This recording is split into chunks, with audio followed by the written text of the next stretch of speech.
Whisky Review. Hoje para vocês, Jameson, um whisky irlandês extremamente utilizado para coquetelaria, que nós vamos desmistificá-lo e ver se ele realmente vale a pena. Vem comigo.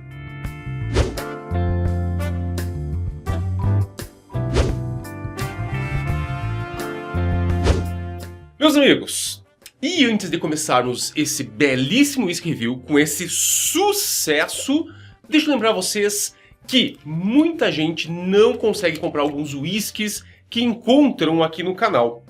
Para resolver isso, eis que eu estou deixando no primeiro comentário de todos os vídeos do canal e também na descrição desse vídeo, link de várias lojas confiáveis com whiskies para vocês comprarem. Basicamente, você vai ter um acervo muito melhor do que você consegue na tua adega ou então no teu supermercado. Vale a pena conferir? Bate o olho aí no primeiro comentário do vídeo e também na descrição, tem muita coisa legal que eu trago e deixo aí pra vocês, tá bom? Vamos a esse whisky que realmente é excepcional para coquetelaria, muito conhecido, basicamente o whisky irlandês mais conhecido e vendido do mundo. E antes de começarmos a degustar esse whisky propriamente dito, é legal a gente conhecer um pouquinho sobre a história e a origem dele, tá? Em 1780, John Jameson, que era casado com uma senhora cujo sobrenome era Haig. Haig, gente, para quem não conhece, é uma indústria que invasa o whisky independentemente, tá? Existem vários whiskies da Haig, como o antigo Gimple era da Haig. Então olha que legal. E esse cara não era irlandês. John Jameson era escocês que se mudou para a Irlanda e montou uma destilaria por lá.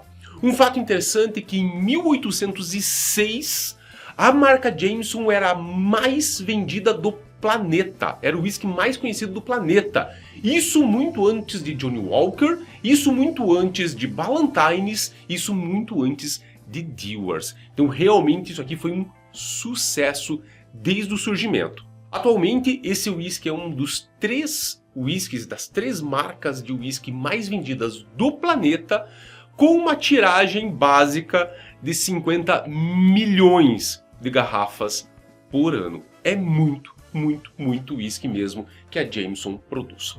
A principal característica que define um whisky irlandês, além obviamente da produção na Irlanda, é o fato que esses whiskies são triplamente destilados. Ao serem triplamente destilados, passarem 3 vezes pelo alambique, quase igual uma vodka, ele acaba dependendo um pouco mais do barril para tirar então suas nuances, para enriquecer esse produto propriamente dito, visto que essa destilagem tripla acaba deixando um destilado mais neutro. Além de mais neutro, o destilado Jameson naturalmente também terá menos densidade, menos corpo, deixando aí uma textura na boca mais rala, mais aquosa. Quer dizer, é o tipo de whisky que depende muito do barril. Por que ele é extremamente utilizado em drinks? Pela mesma característica que faz ele ser um whisky ralo, pela mesma característica que faz ele ser um whisky menos intenso. Porque num drink você não quer uma interferência tão bruta do whisky e automaticamente ele casa muito bem com esse corpo muito bacana e com uma doçura que agrega no drink. Ele não rouba a cena como seria se você colocasse um Lafroig, por exemplo, num drink qualquer, tá bom? Então é uma característica também sobre o whisky irlandês. Uma garrafa de 750 ml com apenas 40% de teor alcoólico. 40% é o mínimo para ter o direito de ser chamado de whisky. Uma última curiosidade também sobre Jameson. Se você ler aqui a descrição dele, você vai ver que está escrito Irish Whiskey, com um E. Na Irlanda, o whisky é escrito, a grafia da palavra whisky é escrita com E. É diferente. Isso também acontece nos Estados Unidos. O whisky americano é escrito com E a grafia. Por quê? Porque quem levou o whisky para os Estados Unidos foram os irlandeses. Gente, agora que a gente conheceu um pouquinho mais sobre Jameson, vamos para a avaliação sensorial, sem muitas delongas, e uma avaliação assim bem tranquila de ser acompanhada, tá? Primeiramente, no ocular ele é um whisky claro, que se você for beber com gelo, imediatamente essa cor vai diluir rapidamente, ele não vai ficar tão bonito no copo. Porém, essa cor é fruto de corante e não nos fala sobre o barril. Quando não tem corante, a cor é muito importante, porque ela nos conta um pouquinho sobre a maturação. Nesse caso, não fala nada. E ele escorre no copo muito ralo. Muito ralo, por quê? Por causa dessa tripla destilação que esse whisky passa. Então, automaticamente, visualmente falando, a gente só espera que ele seja um whisky com um corpo menos denso e a coloração não fala muita coisa. Uma cor amarelo citrino, um amarelo palha mais clarinho, puxado para o amarelo citrino, isso mesmo, tá bom? Gente, no olfato para vocês, Jameson. Vamos lá. Pessoal, no olfato, eu não preciso nem cheirar muito porque eu já conheço o bichinho, tá? Ele tem nuance frutada. O frutado dele me lembra maçã verde, maçã vermelho, um pouco de pêssego, doce, baunilha, caramelo e coco, que isso são características dos barris ex-bourbon que são usados para maturar esse whisky. Boa parte dos barris que foram utilizados na maturação, e se não for todos, tá, eram barris que anteriormente continha whisky americano bourbon. Esse tipo de barril passa 4 características base para o próximo whisky que é maturado nesse barril, que é doçura, baunilha, coco e caramelo. Basicamente ele é abundante nisso e vem do destilado esse lado frutado, um pouco até floral, me trazendo nuances de flores brancas e amarelas. Um pouquinho herbáceo também. Muito sutil e um whisky alcoólico no olfato, tá gente? Um whisky bem agressivo no olfato, bem rebelde no olfato.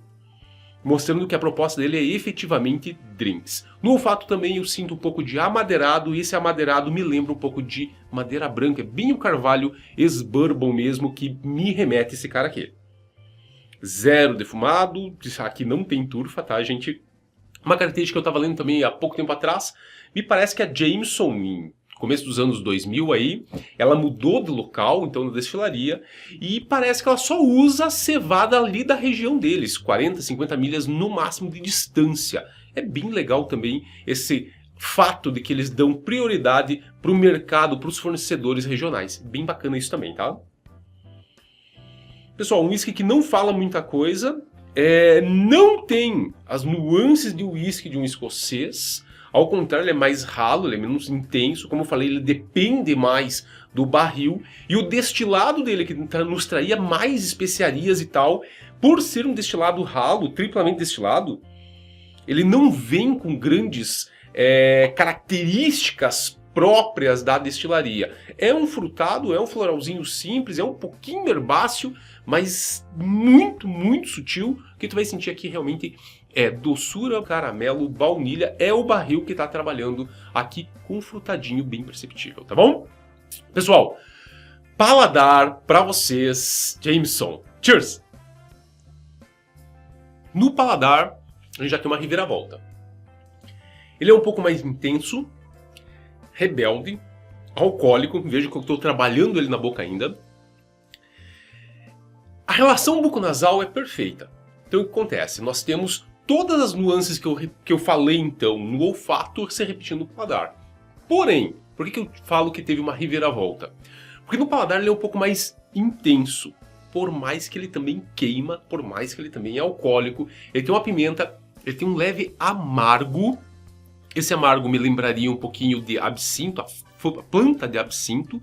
Só que esse amargo fica como residual na boca, né? Então, diferente de uma pimenta que ficaria na ponta da língua e tal, ele fica um amargo nos cantos da língua como um residual. Canto de língua talvez nos traria até uma nota ácida, mas esquece a acidez aqui, tá gente? Um whisky muito doce, caramelo, baunilha, aquele frutadinho, um pouquinho mais de entrega aí no paladar, porém continua sendo bem rebelde, bem a característica que apareceu no olfato. Um whisky desenvolvido para ser bebido em drinks e coquetéis, isso aqui não é para degustar, mas obviamente que a gente faz degustação para trazer para vocês a informação. Finalização dele para vocês, rapidão, e depois as considerações. Vamos lá. Cheers! Alcoólico, doce, frutado, curto, E essa doçura realmente traz uma doçura de talvez um açúcar branco com caramelo e baunilha. Seria mais ou menos isso que teria nessa finalização, essa doçura. Um pouquinho frutado, bem curto, e é interessante como ele persiste um sutil amargor no canto da língua, na boca, né? Isso seria um residual bem persistente nesse whisky. Gente, é um whisky que custa hoje no Brasil algo na casa dos 90 a 120 reais, 110 reais. Às vezes é encontrado na casa dos 85 reais.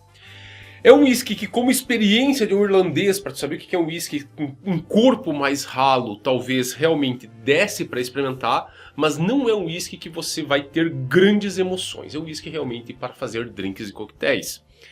É um whisky cujo custo-benefício, pensando em uma degustação, extrair nuances e riqueza sensorial, ele tem um custo-benefício ruim.